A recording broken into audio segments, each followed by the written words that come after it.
Hi, this is Michael Buffer, and welcome to the BoxHard Podcast. Hello, everyone. This is Mikey Garcia. This the monster from the swamps, Regis Rougarou Program. Hey, what's up? This is King Carlos Molina, former IBF world champ. This is Michael, the Bounty Hunter, 2012 Olympian and your people's champ. This is Charlie Edwards, flyweight champion of the world. This is Fast Eddie Chambers, and you're listening to the BoxHard Podcast with my main man, Joey Coastman. Hello everybody and welcome to episode 506 of the BoxHard Podcast.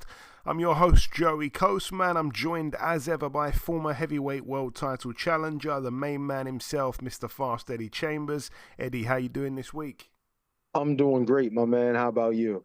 Always good when speaking with you, Eddie. Always good when speaking with you. We're going to dive straight in then to the review part of the show. This one took place last Friday, June the 27th at the Centre Videotron in Quebec City, Canada. Over here we had the big Russian robot Arslanbek Makhmudov move to 20-2, a TKO for him in just the first round against the undefeated Jamaican Ricardo Brown, 12-0. He loses his O, he's now 12-1. I think he's about 6'7", the Jamaican. I mean, it was a straight up brawl, that fight there. Makhmudov got to his man first, pretty much. They were both going for it, but Makhmudov got to him first, sort of with the hurtful shots. I felt that the stoppage was a little bit premature from the referee, in my opinion, but, it was what it was. Makhmudov with another good win. Also on that card, the main event, Christian Mbili moved to 29-0, a TKO in the very first round against Maciej Sulecki, now 33-4. That one for the interim WBC super middleweight world title. I was expecting some rounds here, I really was, because Sulecki's an experienced guy. He's been around the block, he's been in with numerous different fighters, and he's always been durable, somewhat durable. But to get him out in just a round was quite impressive, I suppose, from him, Billy. That surely has to be it at this kind of level for Sulecki. He was a massive underdog. We knew what was going to happen, and Billy was always going to get the stoppage. But like I say, to get it in just the first round was quite impressive from where I'm standing. But at the same time, this is a bit of a waste of time, I think, for him, Billy. 29 fights in now, and the opposition hasn't been too great in recent years. Moving now then to Wichita, Kansas, USA. Over here, the return to the ring for former heavyweight world champion Deontay Wilder, now 44-4 with a draw. A TKO for him in the 7th round against Terrell Herndon, now 24-6. Herndon down in the 2nd round and the 6th round. What can I say here? It's a funny one, because there's a lot of people that were saying that Deontay Wilder looked okay. He looked good, some people are even saying. And then there are some people that are saying he looked god-awful. Now, I watched the whole entire fight, and I thought he looked very, very, very bad. The one good thing about his game the other night was his jab, and pretty much his left hand in general, to be honest with you. He showed a really good jab and some really nice, powerful left hooks he was detonating, but his right hand may as well have been tied behind his back, because when he threw it, he would miss badly. He looked like he hadn't thrown it for about 2 years. It was just so rusty. The accuracy was really bad from Wilder in general. His punch accuracy was quite woeful. But the right hand, I don't even know if he landed it with any real venom the whole fight. Sometimes he'd just touch him with it, which I know in the past that's all it took, to completely, blitz a guy. But Herndon, I don't think is any great shakes, and he took some right hands But like I say, I don't think they were like big flush shots. He didn't catch him flush. But the right hands that he did get caught with completely didn't bother him in the slightest. So all in all, I just saw that and thought to myself, Wilder looks like a fighter who is completely done. And honestly, there's so many guys that I would pick now to stop Wilder should he decide to continue at that kind of top level. I think that's what he obviously wants. He wants to try and win a world title again. He will get stopped by Fury again. He'd get stopped by Zhang again. I think he'd get stopped by Parker if they were to rematch. I think Derek Chisora would be a nightmare for him. I think that Joe Joyce 100% stops him. And look at what Joyce is looking like recently. Dubois, forget about it. That's a 2-round fight max. He just looks completely finished. So, I don't understand the people that are out there saying that he looks somewhat good. I don't understand that at all. But, in comparison, because that's what you kind of have to go off sometimes when your information on the opponent is limited. In comparison, Richard Torres stopped this guy in 2 rounds. And Wilder, who is, surely a bigger puncher than Torres. Torres is a huge puncher, by the way. That left hook is lethal. But Wilder with that right hand, it's like generational, once in a lifetime power. And he's gone 7 rounds with this guy here. And for most of the fight, it did not look like a stoppage was coming. And the stoppage, really and truly, in the end, was quite soft from the referee. The opponent was complaining about it. And I think really and truly the exhaustion of Herndon really played a part in the stoppage. Before the fight, there was obviously talks of Dave Allen against Deontay Wilder. I don't know if it was ever serious or if it was just talk for the sake of it, but I was thinking, come on. He's beaten Johnny Fisher, doesn't mean he can beat Deontay Wilder. Well, based off that the other night, I wouldn't be too worried about Dave Allen. That's how bad I felt Wilder looked. People may think I'm crazy, but that was my opinion. Moving now then to the Place Bell in Quebec, Canada. This one went down on the Saturday. We had friend of the show, Jean Pascal, boxing for the vacant WBC interim cruiserweight world title. Well, unfortunately for him, he lost. He was TKO'd in the 4th. He's now 37-8 with a draw. He was TKO'd in the 4th against Mikhail Cieślak, the Polish fighter, now 28-2. Moving now then to the Connection Live in Hull, Yorkshire, United Kingdom. This one was live on DAZN. We saw Sean McComb move to 19-2, a points win for him over 6 against Alexis Torres, now 13-12 with a draw. Sean McComb, I think he was out the ring for a little while. He really needs to get back on the horse. It's a shame. I'm sure it's not his fault whatsoever, but he definitely beat Arnold Barboza, and look what Barboza's gone on to do. So while McComb's just kind of watching from the corner of the room. What else did we have? We had the main event. Shakan Pitters moved to 20-3 because he lost a unanimous decision over 12 rounds in a very close fight against friend of the show, Bradley Ray, now 21-1. That one for the vacant EBU European light heavyweight title. What a fight. It was just, honestly, a contender for fight of the year, not just in the UK, but, worldwide, in my opinion. That is going to be one of the best fights we see this year. Fantastic start to the fight from Bradley Ray. The first sort of 4 rounds, he was in full control, and it looked like he was probably going to continue with the full control and possibly stop Shakan late. It was that much of a one-sided fight through the first 4. However, around sort of like the midway point, I'd say probably sort of round 5 to maybe round 8 or 9, Bradley Ray's activity definitely dipped, and Shakan Pitters started to get back into the fight. I thought his jab was really good. It was working for him. It wasn't necessarily a fight fought at range anyway. It was more of a kind of up close and personal type of fight. But there were still times in the fight where Shakan's jab looked nice. Chicane as well, going down to the body of Bradley Ray. I think that was a smart thing. He was kind of just chopping that tree down, trying his best to slow Bradley Ray down even more. And I think to an extent it did work. Chicane Pitters got right back in the fight. And then the kind of championship rounds is where Bradley Ray did seem to find an extra gear. I think possibly a second wind. And for me, stole the fight. I think he just about nicked the fight, maybe by, I don't know, it was probably like a 7-5 type of fight. I wasn't scoring it round by round, but it felt like that. Maybe like a 7-5. I'm not so sure I'd say 8-4, but somewhere around about 7-5. I wouldn't have been angry with a draw. I wouldn't have been angry with one round the other way or whatever.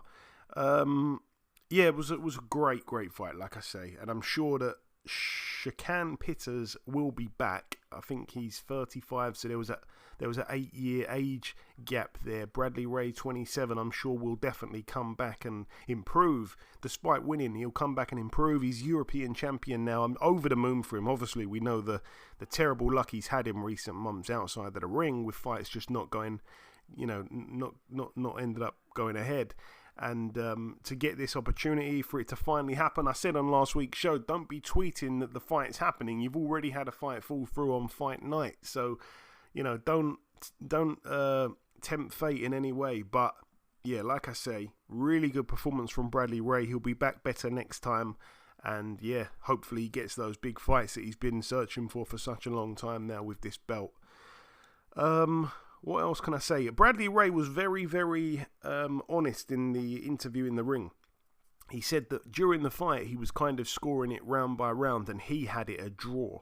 I thought that was way too honest. I don't think he particularly needed to say that. He also said he wouldn't have been mad if Chicane got the fight, just about nicked it on the cards as well. You can't be more honest than Bradley Ray. It's refreshing. He's a great guy. That's why it's such a special occasion. I'm so happy. I was so happy watching that on TV the other night. But perhaps a slightly bit too honest, I think, from Bradley Ray. All the best to him, though. Moving on now then to the Honda Center in California, USA. I'm going to come to you here, Eddie. Friend of the show, Tevin Farmer, stopped in the first round, now 33-9 with a draw. Floyd Schofield in the other corner, the kind of, undefeated prospect / contender. There's a lot of hope and a lot of belief in him. He's now 19-0. He had Farmer down twice in that first round, like I mentioned.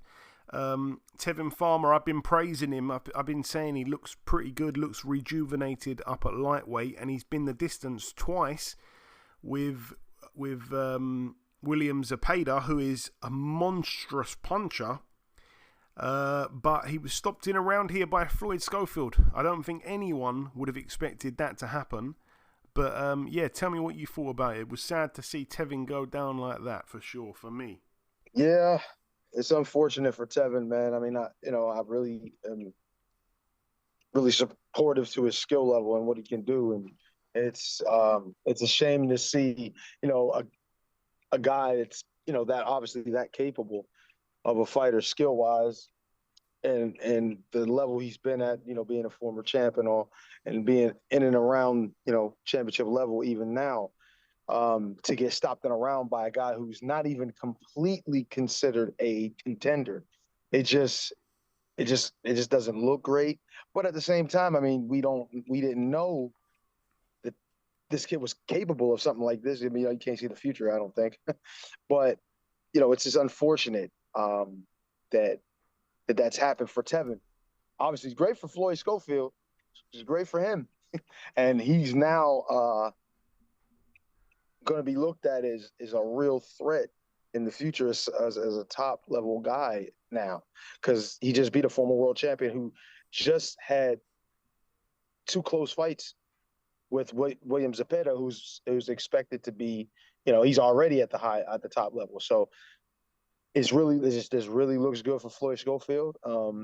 It could have been one of those situations where he just got caught cold, but it was just the way it happened. Even it was so early that you can kind of give that possibility, but he did stop him in the first round.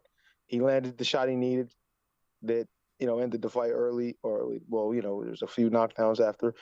But yeah, it was a great performance, but it was just so quick. It was really hard to determine whether or not it's something we want to look at as far as like, Tevin's done over that. It's not like how the Wilder situation where he just didn't look good,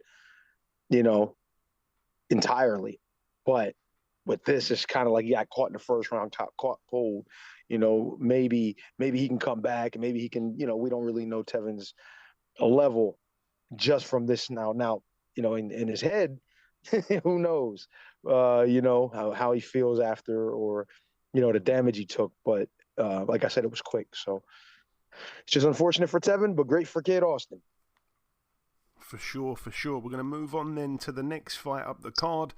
Let's talk about this one here. Gilberto Ramirez, now 48-1, a unanimous decision over 12 rounds for the WBO Cruiserweight World title against the Cuban Junior Dorticos, now 27-3. I don't know if you saw this fight, Eddie.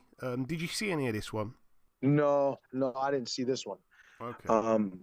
Now I want to see it because I wanted to see Ramirez, especially at this weight again, against a guy like this, but I didn't.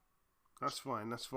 Well, yeah, it was a much tougher fight than anyone really expected it to be for Ramirez. I mean, I say anyone expected it to be. I did say on last week's show that this is a big puncher. This is arguably the biggest puncher that Ramirez would have been in with as a pro in all of his, 45, 40, whatever it is, 40, almost 50 fights.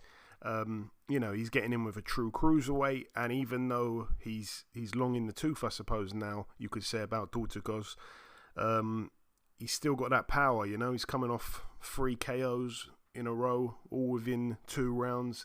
But yeah, he definitely struggled, Ramirez, early on. And particularly, like I say, in those early rounds, he just seemed to not really look himself. And he ended up winning 115-112 twice, 117-110 once from Jack Reece. But like I say, a lot of people expected him to stop Dorticos. I'm not entirely sure why. I don't know why a lot of people felt that was going to happen.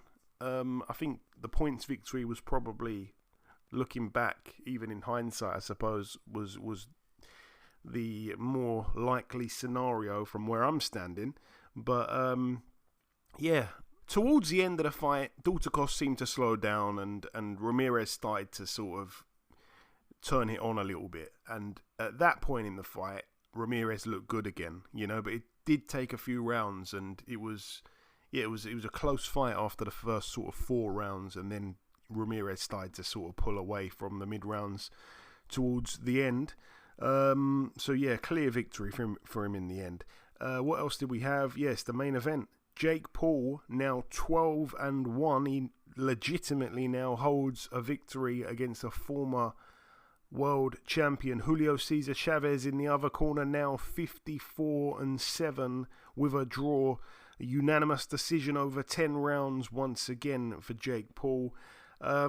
What can we make of this, Eddie? I know that you saw it. I'll come to you in a second. I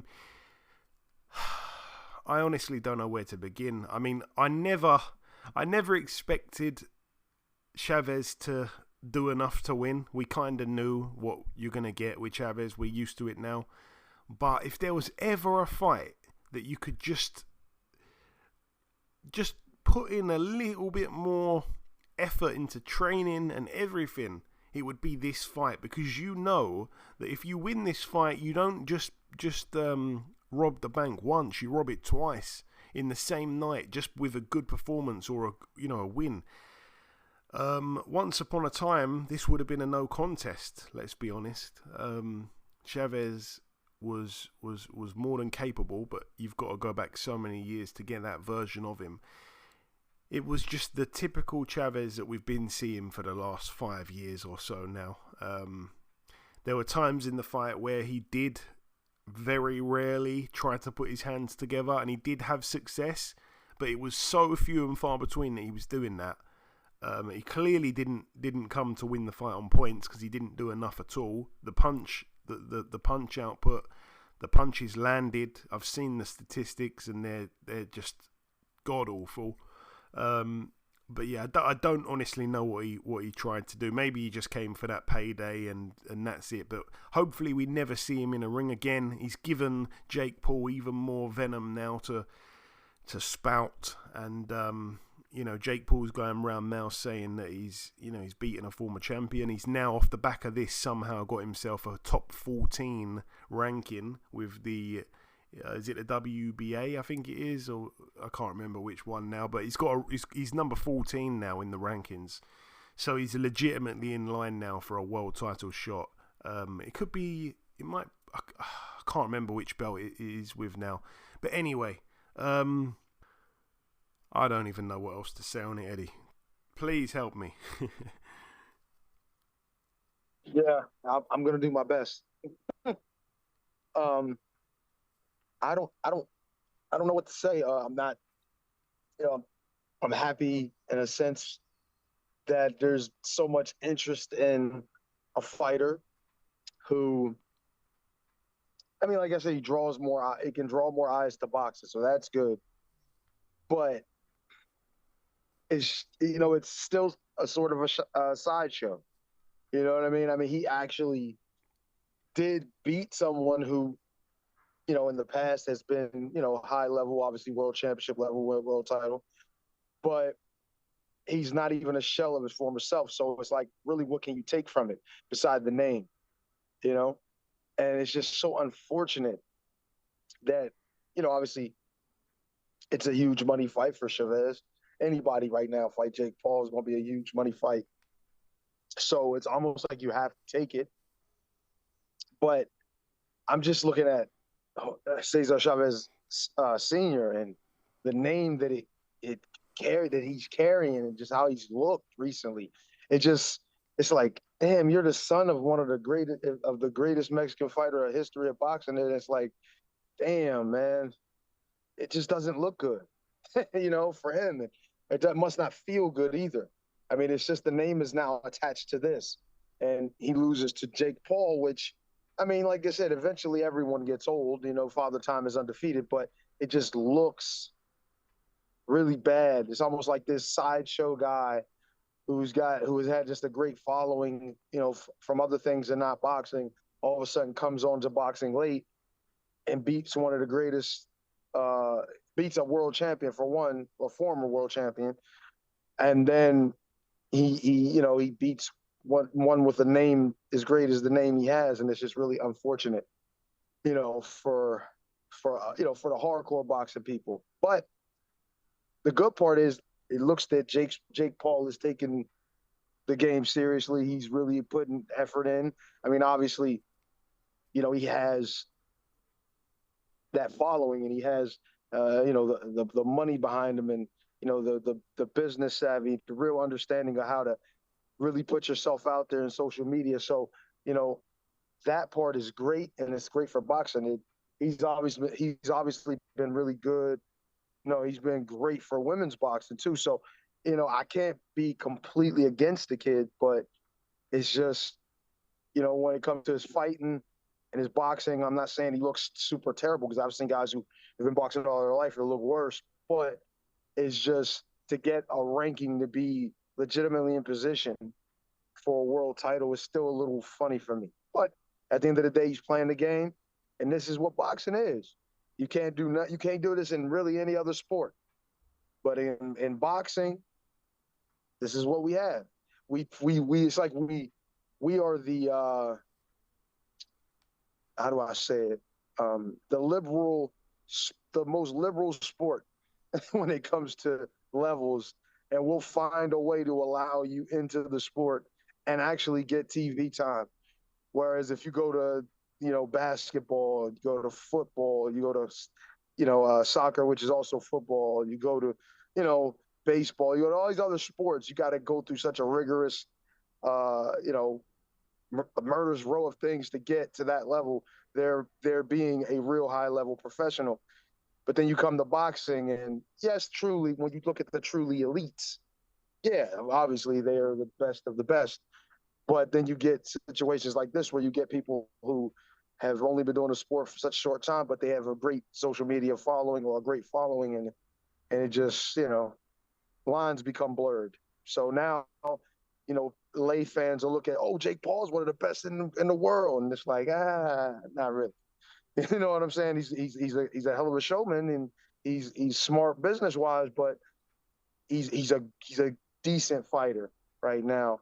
And until he proves otherwise, by getting somebody who's really legit and on point and ready to be something right now, or is already something right now, then we still have a lot to see. But I'm happy with what he's doing for the sport and what he's doing for himself. So we'll see the future.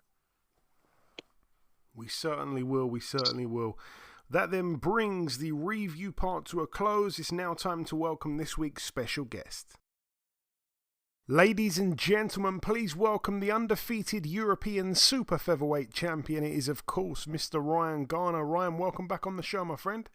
Now, thanks, mate. Cheers for having me. I know it took a little while, but we're here, mate. That's all that matters. Absolutely, absolutely. It's great to have you back on, Ryan. So we last spoke back in January. At the time, you were in camp for Salvador Jimenez. I was lucky enough to be sat ringside for that fight in Bournemouth.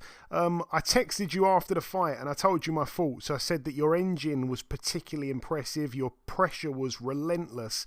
You responded saying that a lot of people had told you how good you looked, but you hadn't yet watched it back. I'm sure you have now watched it back. What did you make of it? How did you assess it? I'll be honest, mate. I watched it once, and I can't really remember. I forgot half of it. Mate. If I'm honest. So, yeah, it's hard for me to say. If you know what I mean. Okay. Can't really remember. Okay. I can't really remember. Well, I know at the time I knew it was like good and stuff like that. Like it was always going to be a hard. Well, I thought it was going to be harder than what it was. If I'm honest, but it just goes to show. I think like with each fight, I'm getting better and better with each camp, sparring, etc. I'm starting to feel amazing. Do you know what I mean? For sure. Better and better. That's why like even like now sparring these good people, I just feel like each camp, each fight, I'm leveling up. If you know what I mean? Yeah, 100%. I'll tell you this as well. This one's for the listeners as well. In your most recent fight, obviously we touched on it. You beat Salvador Jimenez. You beat him wider than Andres Cortez because obviously Jimenez went out to the States and boxed Cortez. Yeah, that's it. He went to the States after. I haven't watched the fight.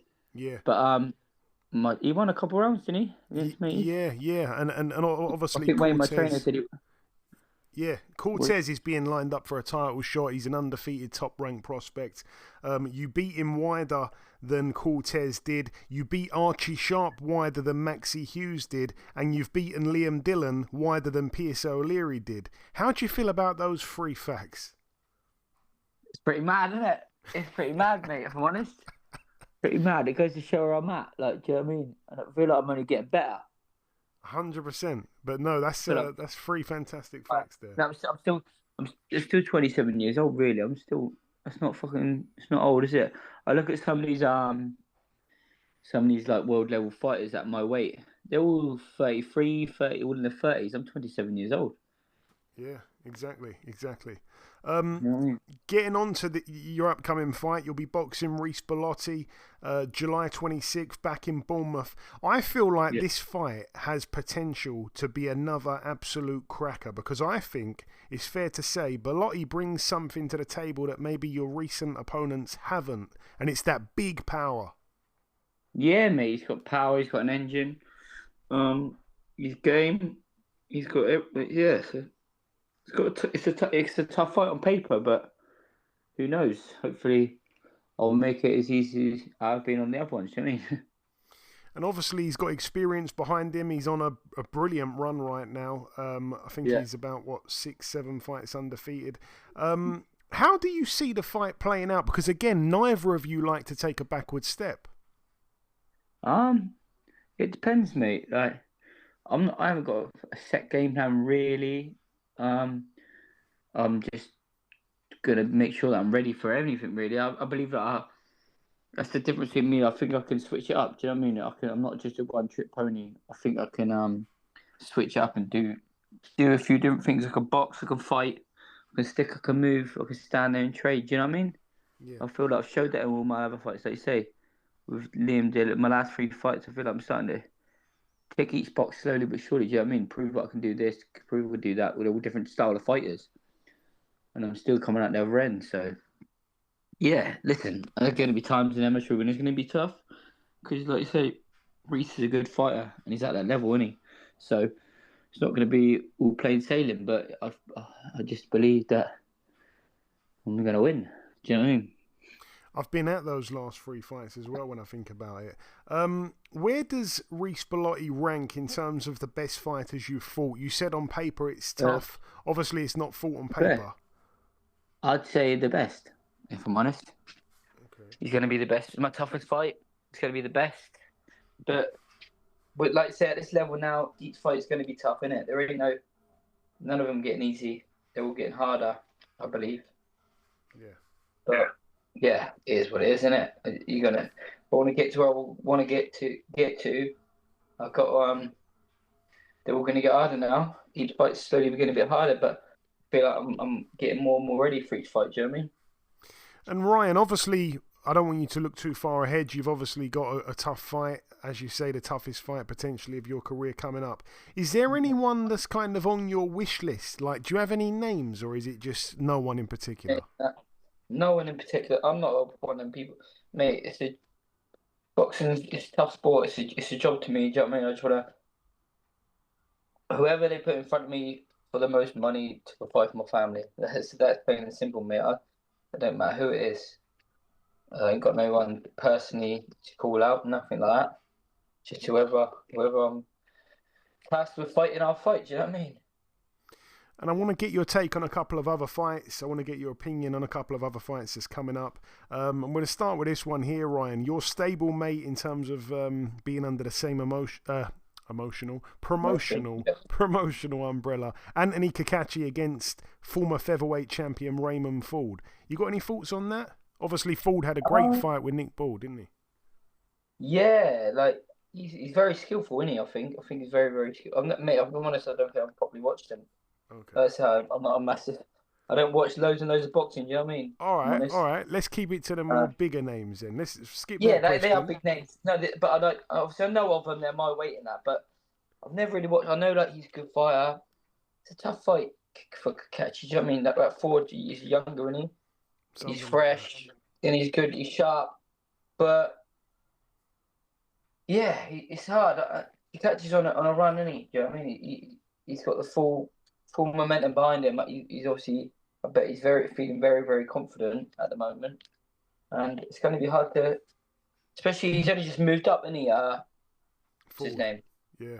Ford, yeah, he's just moved up. So it's going to be hard for Ford, especially Cacace's big, isn't he, at the weight. So yeah, it's tough. It's hard to call, if I'm honest, mate. Okay. How about this one then? Terence Crawford, Canelo Alvarez. Mate, you know what? It's hard, isn't it? Obviously, I know the weights. Obviously, Canelo's a lot bigger, isn't he?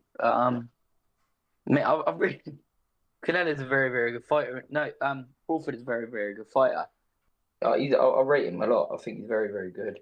And he won't give I believe he won't. You know, some fighters that have fought Canelo, they give him too much respect, if you know what I mean, and they're scared before they go in there.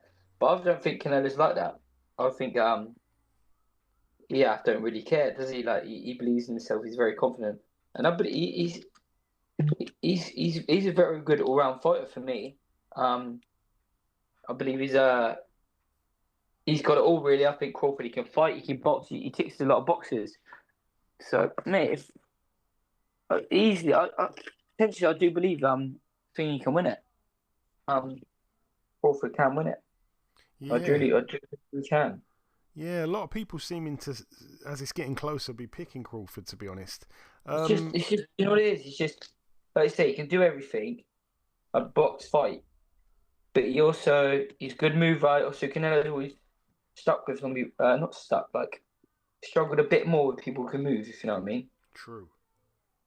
And I think he's got a very good variety, Crawford, of punches. But listen, mate, it's hard, isn't it? Like you say, all he needs, Crawford's been rocked in the past.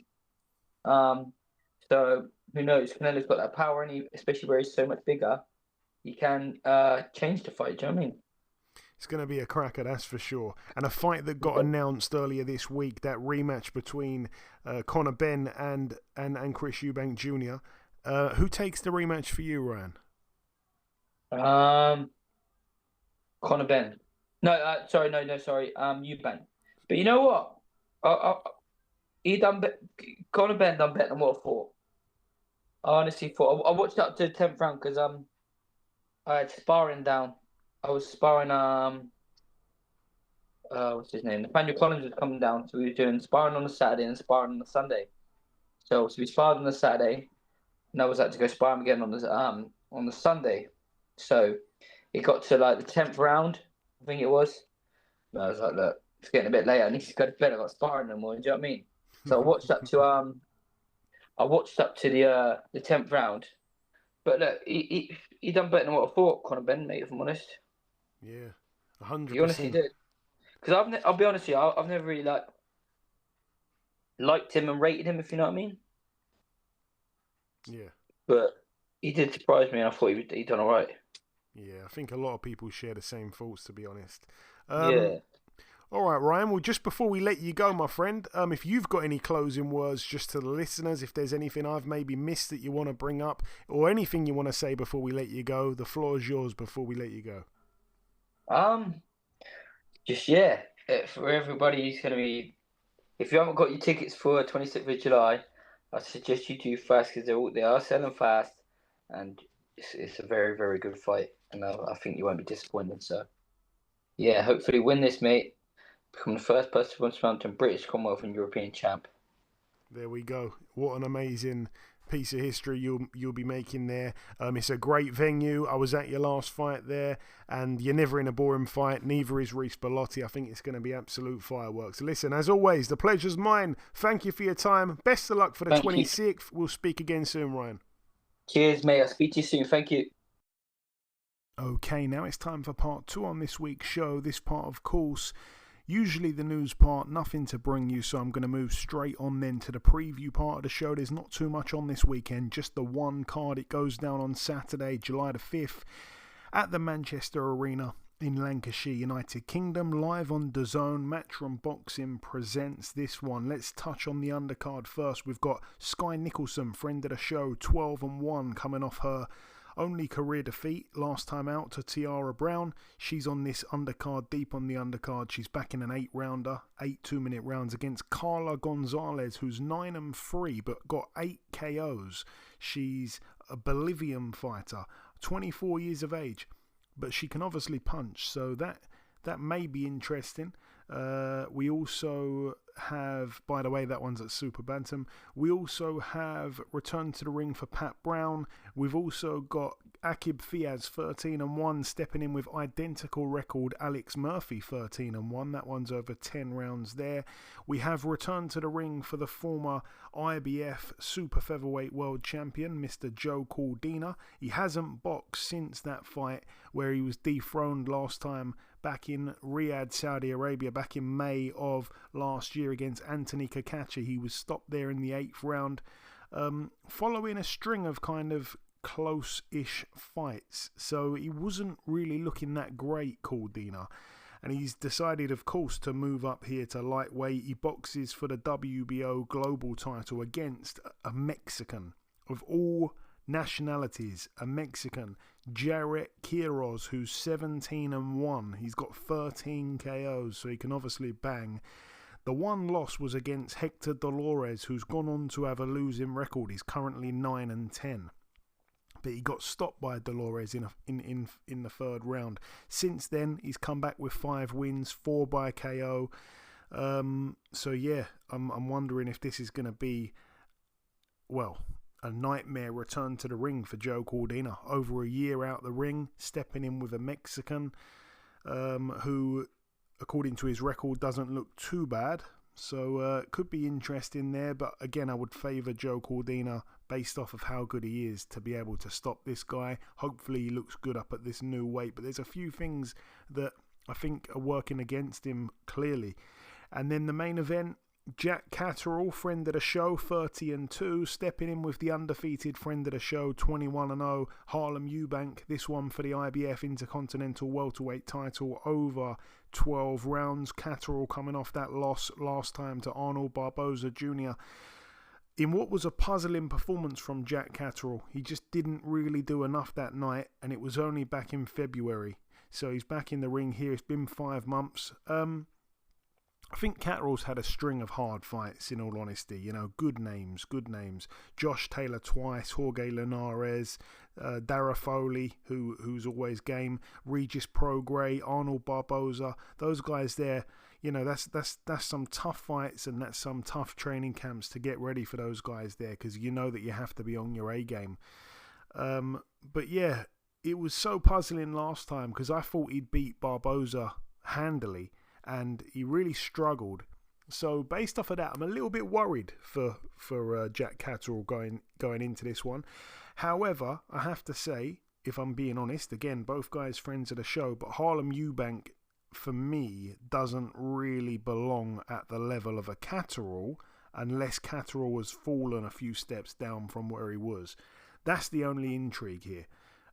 We know that Harlem Eubank's going to come in career best shape. We know that he's fit, he's strong, he's durable, he is very athletic, he's gifted, and you know, this fight really and truly has probably got distance written all over it. I think Harlem Eubank's going to probably be the aggressor. Jack Catterall's going to be looking to counterpunch, but Jack Catterall quite clearly can be outworked. It's just a case of you've got to be clever when you're outworking him, and I don't know if Harlem Eubank has that in his locker.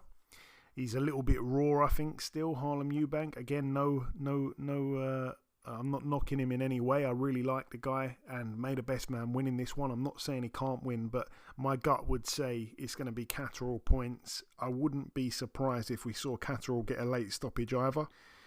If he's able to land cleanly on Harlem Eubank consistently, and at some point it may just mount up to being a little bit too much for Harlem to take, because this is a massive step up for Harlem Eubank. He's coming off a win against Tyrone McKenna. Guys like that was probably his best win, and Tyrone McKenna, these guys really and truly are not on the level of a Jack Catterall. I know that Tyrone McKenna boxed Jack Catterall and gave him a decent fight, but that was 7 years ago now. Tyrone McKenna, I think, is finished now. He's ready to retire, if not already retired. I think he has retired and come out of retirement for that fight, something like that. But anyway, skill for skill, Jack Catterall is on another planet to Harlem Eubank. But if it comes down to the pressure and the athleticism, Eubank does have that on his side, and Catterall is probably in a place at the moment where he's lacking a bit of confidence, maybe coming off that loss. So there's so many factors here. The fact that it's in Jack Catterall's backyard is obviously a massive thing for him. It's a must-win fight for him. If he loses to Harlem Eubank, he's in a bad spot. Harlem can come again. He's an underdog for a reason, but the bookies have got it quite close with the odds. I was quite surprised to see the price you can get on Jack Catterall to win on points, or even just to win outright, to add that to a accumulator or a parlay, as the Americans would say. I don't think it's a bad price whatsoever. But anyway, that brings the preview part to a close. In part one, we did the review part. Then we welcomed our special guest, the undefeated European champion, Mr. Ryan Garner. In part two, there was no news. It was just one card there for me to preview. The final thing for me to do is to come in with the outro, which I'll do in just a few seconds. Okay, and this wraps up episode 506 of the BoxHard Podcast. I've been your host, Joey Coastman. Eddie Chambers has been with me for the duration of the show. A massive shout out to this week's special guest, the undefeated European Super-Featherweight champion, Mr. Ryan Garner. The biggest thanks of all goes out to you, the listeners. Thanks once again for tuning in. That is about all now from myself. Enjoy your weekends, people. Stay safe, and we'll see you all again same time next week.